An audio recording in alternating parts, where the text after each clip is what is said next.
ចិត្តឈឺចាប់មិនព្រមធូរស្បើយលួងខ្លួនឯងឈប់គិតពីគេពេលនេះគេទៅឆ្ងាយហើយ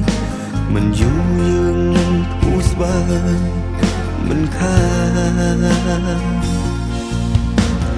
ហាមចិត្តមិនបានគាត់ប្រាំមិននៅ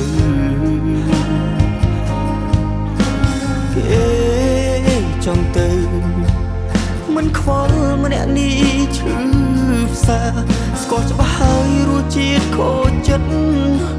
ស្គាល់ហើយរឿងពិតស្នេហ៍បោកប្រា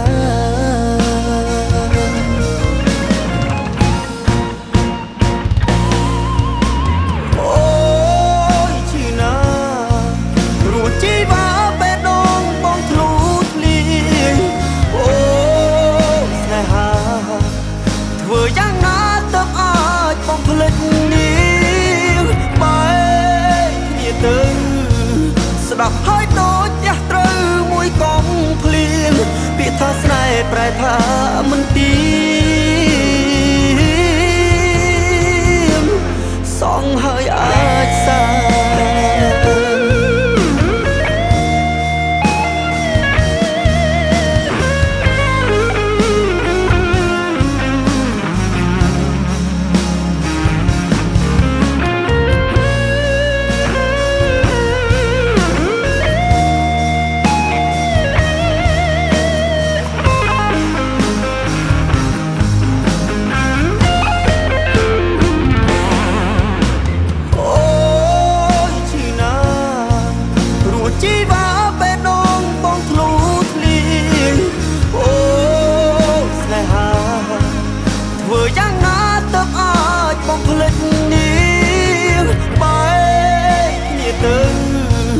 ស្ដាប់ហើយដូចយ៉ាស់ត្រូវមួយកងភ្លៀងពាក្យថាស្នេហ៍ប្រែថា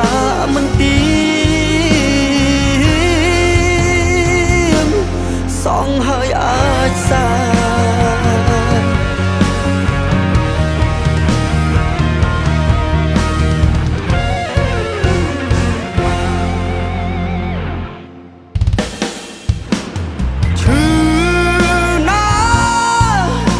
ជីវ៉ាបេះដូងបងធ្លូធ្លាយអូស្នេហា